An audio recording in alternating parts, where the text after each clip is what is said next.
Hindustan ने brutally hammered New There's a Zealand. lot of method to Abhishek Sharma's batting. Misbah क्या player है वो, what a class player, जिस किस्म का उन्होंने स्टार्ट दिया और जिस किस्म के वो स्टार्ट देते आ रहे हैं, मतलब उनको रोकना बहुत मुश्किल है, उनको बॉलिंग करानी बहुत मुश्किल है. He's just such a classy player. इस तरह वो फैंटी लगा रहा था अभिषेक शर्मा, क्या प्लेयर है भाई. मैंने तो मेरा ख्याल है कि जब से T20 देख रहा हूँ ऐसी फैंटी किसी को लगाते हुए पहली दफे देखा. जो लग रहा है कि अगले 6 महीने 1 साल में ये बॉलर इसे बॉल नहीं करेंगे. जो इसकी अप्रोच होती है, जो जिस टाइप की बैटिंग कर रहा होता है, मैं कहता हूँ कि ये टीम इतनी बैलेंस इंडिया डिजर्व करता है. ठीक है, उनका एटीट्यूड, उनका माइंडसेट, उनकी बैटिंग, उनकी बॉलिंग, ओवरऑल हर लिहाज से बैलेंस टीम और बड़े मैचों की टीम है. आई थिंक ये वो माइंडसेट है जो बड़ी टीमों के खिलाफ इस्तेमाल किया जाए. अभिषेक शर्मा रियल डॉन भाई साहब, डॉन ऑफ क्रिकेट. 35 बॉल के ऊपर 84. मैं कहूंगा कि भाई तेरे आगे हाथ जुड़े हैं कि तू सेंचुरी तो कर जाता. इस तरह के प्लेयरों को ना फिर बॉलर को बहुत ज्यादा मेहनत करनी पड़ जाती है, जो चारों तरफ खेलते हैं, जिसके पास हर किस्म का शॉट हो ना. जैसे कुछ प्लेयर होते हैं जिनका मिड विकेट एरिया वगैरह स्ट्रांग होते हैं, वो ट्रैप हो जाते हैं, वो पकड़े जाते हैं. जो चारों तरफ खेलने वाले प्लेयर होते हैं ना, उनको बॉलर्स को बड़ा टफ टाइम मिलता है. कैसे डिकोड किया जाए अभिषेक शर्मा? यार ये बंदा क्या है? वही बात है ना कि असली T20 क्रिकेट तो ये खेलता है. 8 छक्के 5 चौके, 250 का स्ट्राइक रेट, 35 गेंदों पे 84 रन. ये है असली नाम, ये है असली आग, ये है असली फायर. अभिषेक शर्मा को तो आपने क्रॉस ये वाला बॉल करना ही नहीं है, जो ऑफ स्टंप के बाहर फिनिश करे इस एंगल पे, वो भी पुराना बॉल.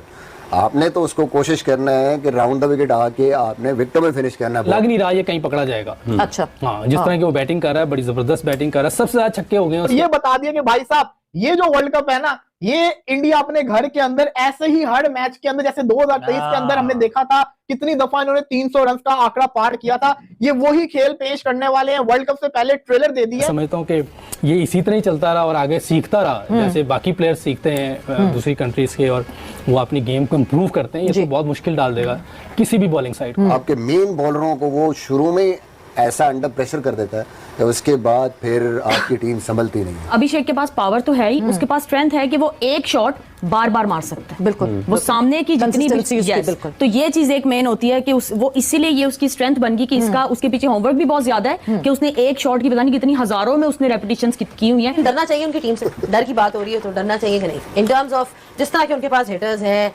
जिस तरह से वो टूर्नामेंट में आए हैं, ऑलवेज फेवरेट्स. नहीं, कोई टीम नहीं उनको मार सकती, वो मार ही नहीं सकती कोई टीम. उनका लेवल यार 8-8-9 नंबर पे उनकी बैटिंग है. 8-8-9 मतलब 8-8 लड़के उनके बॉलिंग भी करते हैं, सब कुछ करते हैं. तो कैसे आप उसको गिराओगे यार? बहुत ही आला बैटिंग की उन्होंने, इसलिए कि सेटल नहीं होने देते. देखिए, अगर आपके पास ऐसा ओपनर हो जो कि जिसको आउट होने का डर ना हो, जिसको पता है कि जब वो बड़ी हिट मारेगा तो वो स्टेडियम से बाहर ही जाएगी, तो बड़ा कॉन्फिडेंस एक तो खैर अपने आप को मिलता ही है उनको, पर पूरे डग आउट को मिलता है, फैंस को मिलता है कि देखें कि अब तमाशा शुरू होने वाला है. लेकिन अली साहब जो आज नॉक खेली है रिंकू ने, कहीं ना कहीं बता दिया कि एशिया कप के फाइनल में तुमने मुझे एक बॉल दी, मैंने उसमें गेम फिनिश की.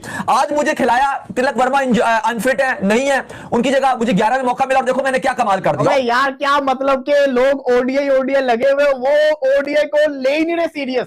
उनको पता है कि आगे वर्ल्ड कप है, असल इम्तिहान. वर्ल्ड कप की तैयारी कर रहे हैं और वर्ल्ड कप से पहले पहला T20 मैच खेले और उस T20 मैच के अंदर क्या शानदार किस्म का खेल पेश किया है.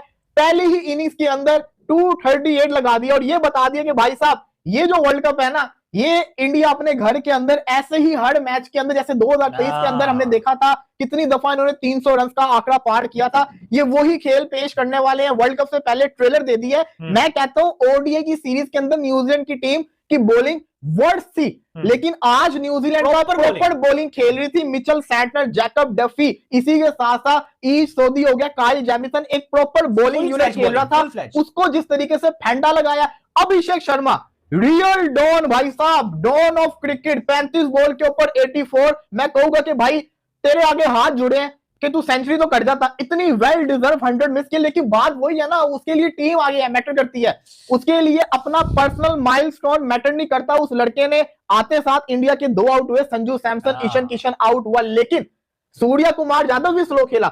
अभिषेक शर्मा का बल्ला रुकता ही नहीं है.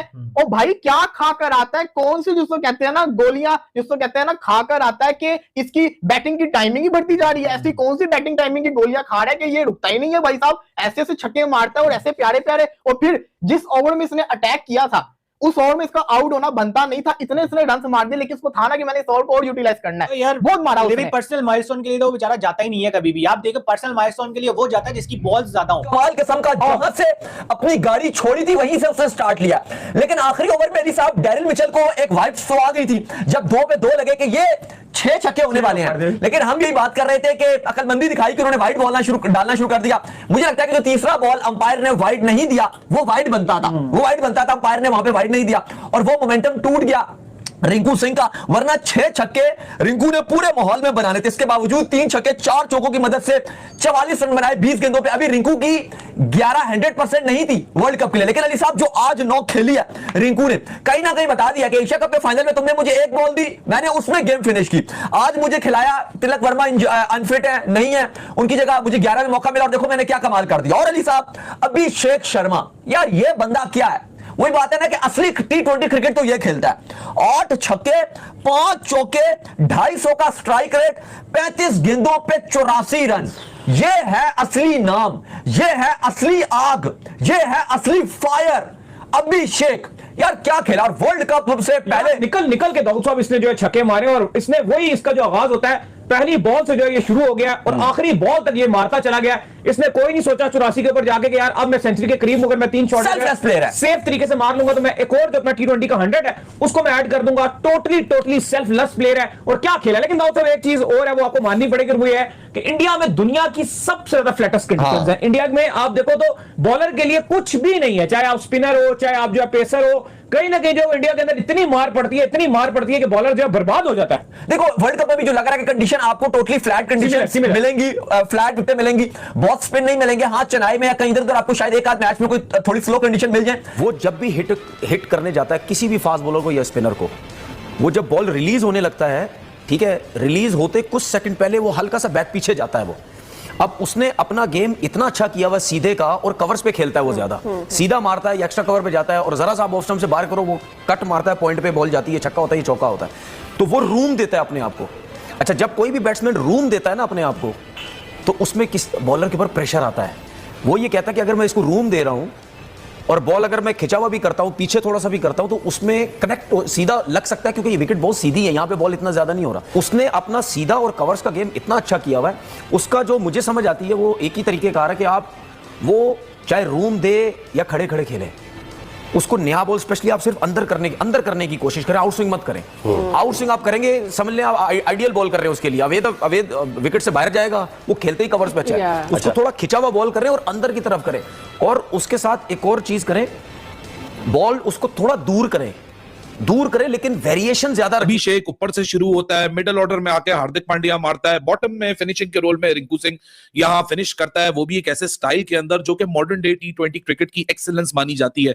What a fabulous knock by couple of batters around, क्योंकि अभिषेक, हार्दिक पांड्या, रिंकू सिंह, इसके बीच में अगर कोई 145 या कोई जल्दी आउट हो जाए, थोड़ा सा स्ट्राइक रेट में स्ट्रगल कर जाए, तो सब कुछ मैनेज हो जाता है। और उसके बावजूद भी विदाउट एनी फस यहां 20 ओवर में 238, और ये जो न्यूजीलैंड का बॉलिंग अटैक है, ये जो ओडीआई में बॉलिंग अटैक खेल रहा था, ये उससे बहुत ज्यादा सुपीरियर था। So what a phenomenal power show by team India. आपने ये नहीं देखना कि दूसरे एंड के ऊपर क्या हो रहा है, आपने अपने आप को एक ऐसे बबल स्पेस के अंदर प्रिजर्व कर लेना कि जहां आपकी जो मेंटालिटी है वो किसी और के खेल से इंपैक्ट ना हो। हालांकि इंडिया की आज जल्दी 2 विकेटें गिरी, 18 पे 1 दूसरे ओवर के अंदर, तीसरा विकेट ईशान किशन, हालांकि ईशान और संजू को दोनों को स्टार्ट मिले और उनकी विकेट भी मैं बोलूंगा। हालांकि संजू ने खड़े खड़े वो शॉट खेलने की कोशिश की, कदम उसके जाम हो गए, अगर वो कदमों का इस्तेमाल करता तो वो छठी बॉल के बाद जो 7वीं 6 बॉलों में 10 रन 2 बाउंड्री से बना के बैठा हुआ था। लेकिन intent is right there. Ishan भी 5 बॉलों में 8 पे आउट हुआ, 2 बाउंड्रीज बना के, वैसे ही संजू जैसे ही उसका टेम्पलेट था, but intent was there. But Abhishek Sharma ने ऐसा ओवरशैडो। हेलो दोस्तों, स्वागत है आपका हमारे YouTube channel cricket for India पर। तो भाई, भारत ने न्यूजीलैंड को पहले T20 मैच में 48 रनों से हरा दिया है और 5 मैचों की सीरीज में 1-0 से बढ़त बना लिया है। अगर इस मैच की बात की जाए तो यह मैच पूरी तरह से भारत के बल्लेबाजों के नाम रहा, क्योंकि इस मैच में भारत के लगभग सभी बल्लेबाजों ने अच्छी बल्लेबाजी की और भारत को 238 रनों के विशाल स्कोर तक पहुँचाया, जिसकी बदौलत भारत यह मुकाबला आराम से जीत गया। लेकिन भाई, इस मैच में अगर किसी ने बल्लेबाजी की है तो वह है अभिषेक शर्मा और रिंकू सिंह। मतलब क्या भाई बल्लेबाजी की है इन दोनों ने। मतलब दोनों भाइयों ने मिलकर न्यूजीलैंड के गेंदबाजों की धज्जियां उड़ा दी। मतलब जिस तरीके से वे शॉट खेल रहे थे, ऐसा लग ही नहीं रहा था कि वो किसी इंटरनेशनल बॉलर को खेल रहे हैं। रिंकू और अभिषेक की बैटिंग देखकर लग रहा था जैसे वह गली क्रिकेट खेल रहे हैं और जो भी गेंदें मिल रही है उसे आराम से पूरी पावर के साथ बाउंड्री के बाहर भेज रहे हैं। अगर अभिषेक शर्मा की पारी की बात की जाए तो उन्होंने 35 गेंदों पर 84 रनों की धुआंधार और ताबड़तोड़ पारी खेली, जिसमें उन्होंने 8 बड़े और विशाल छक्के लगाए और साथ ही 5 चौके भी लगाए। हालांकि अभिषेक शर्मा के साथ संजू सैमसन जो ओपनिंग करने आए थे वह जल्द ही आउट हो गए। इसका कारण भारत को एक स्ट्रॉन्ग ओपनिंग पार्टनरशिप नहीं मिली और उसके बाद ईशान किशन बल्लेबाजी करने आते हैं, जो पहली गेंद पे बहुत ही शानदार चौके के साथ अपनी पारी का आगाज करते हैं, लेकिन वो भी ज़्यादा देर टिक नहीं पाते और केवल 8 रन बनाकर आउट हो जाते हैं। इसके बाद बल्लेबाजी करने को आते हैं भारत के कप्तान सूर्य कुमार यादव, जो कल अच्छी टच और रिदम में नजर आ रहे थे। उन्होंने अपनी पारी में 22 गेंदों का सामना किया और शानदार 32 रन बनाए, जिनसे उनकी फॉर्म लगभग ऐसा लगने लगी है कि अब धीरे धीरे वापस आने लगी है और यह वर्ल्ड कप से पहले भारत के लिए एक अच्छा संकेत है। फिर उसके बाद बल्लेबाजी करने आते हैं हमारे हार्ड हिटिंग पांड्या, मतलब भाई ने भी पहली गेंद पर आते ही चौके से शुरुआत की, लेकिन फिर 16 गेंदों पर 25 रन बनाकर हार्दिक पांड्या भी आउट हो जाते हैं। इसके बाद ऐसा लगने लगा था कि भारत को वह फिनिश नहीं मिल पाएगी जिससे भारत कम से कम 220 या 30 के स्कोर तक पहुंच सके, लेकिन रिंकू सिंह जब तक थे तब तक भारत को उम्मीद थी। हालांकि दूसरी तरफ से लगातार विकेट गिर रहे थे क्योंकि अक्षर पटेल और भी बल्लेबाज काफ़ी सस्ते में आउट हो गए थे, लेकिन दूसरी ओर से रिंकू सिंह लगातार धुआंधार बैटिंग कर रहे थे और उन्होंने 20 गेंदों पर शानदार 44 रन बनाए और लास्ट ओवर में तो उन्होंने डेरी मिचेल को, जो मतलब भाई ने आगे बढ़ बढ़ के छक्के मारे हैं। आप लोगों ने अगर वो की बैटिंग देखी होगी तो मतलब क्या बैटिंग किया यार इन दोनों ने मिलकर, और इसी का कारण यह होता है कि भारत अपने 20 ओवर में 238 रनों का विशाल स्कोर बना देता है, जो कि न्यूजीलैंड के लिए ऑलमोस्ट चेस करना इम्पॉसिबल सा हो जाता है। क्योंकि जब भारत की टीम गेंदबाजी करने आती है तो पहले ही ओवर में अर्शदीप सिंह डेवन कॉनवे को 0 रनों पे आउट करके न्यूजीलैंड को मैच में बहुत ही पीछे ढकेल देते हैं, और फिर दूसरे ओवर में हार्दिक पांड्या भी सचिन रविंद्र को आउट कर देते हैं, जिससे न्यूजीलैंड पूरी तरीके से बैकफुट पे आ जाता है। लेकिन फिर ग्लेन फिलिप्स और रॉबिन्सन की पार्टनरशिप लगती है, लेकिन वह भी ज़्यादा देर सर्वाइव नहीं कर पाते और भारत की अच्छी गेंदबाजी के कारण वह भी आउट हो जाते हैं। हालांकि ग्लेन फिलिप्स ने शानदार 40 गेंदों पर 78 रन की पारी तो खेली, लेकिन वह मैच को जिता नहीं पाए, और इसी का कारण यह होता है कि न्यूजीलैंड के कोई भी बल्लेबाज ज़्यादा लंबी बल्लेबाजी नहीं कर पाते हैं और लगातार अंतराल पर न्यूजीलैंड की विकेट गिरती रहती है, जिससे भारत मैच में आगे निकलता ही चला जाता है और न्यूजीलैंड अपने 20 ओवरों में केवल 190 रन ही बना पाती है और भारत आराम से इस मुकाबले को 48 रनों से जीत जाता है और इस सीरीज में 1-0 से आगे हो जाता है। तो यह हम भारतीयों के लिए बहुत ही अच्छी खबर है, क्योंकि मात्र वर्ल्ड कप से पहले 4 T20 मैचेस बाकी हैं और इस मैच को देखकर लग रहा है कि जैसे भारत के सारे बल्लेबाज फॉर्म में हैं और वर्ल्ड कप इस बार 2024 की तरह भी टीम इंडिया ही जीतने वाली है। और इस इनिंग को देखकर हमारे पड़ोसी पाकिस्तानियों को भी अंदाज़ा हो गया होगा कि उनकी क्रिकेट और हमारी क्रिकेट में क्या डिफरेंस है और आज हम कहाँ हैं और वो कहाँ हैं। हमारे सभी बल्लेबाज लगभग 160 और 170 की स्ट्राइक रेट से बल्लेबाजी करते हैं, तो वहीं पूरी पाकिस्तान क्रिकेट टीम की एवरेज स्ट्राइक रेट 124 का है। तो यह है डिफरेंस हमारे और उनमें, और हम तो यही उम्मीद करते हैं भाइयों कि हमारी टीम ऐसे ही आगे बढ़ती चली जाए और हम हर मैच जीतते चले जाएं। तो उम्मीद है दोस्तों कि आपको हमारी वीडियो पसंद आया होगा, और अगर आपको हमारी वीडियो पसंद आया तो हमारे चैनल को लाइक, सब्सक्राइब और शेयर करें। जय हिंद, जय भारत।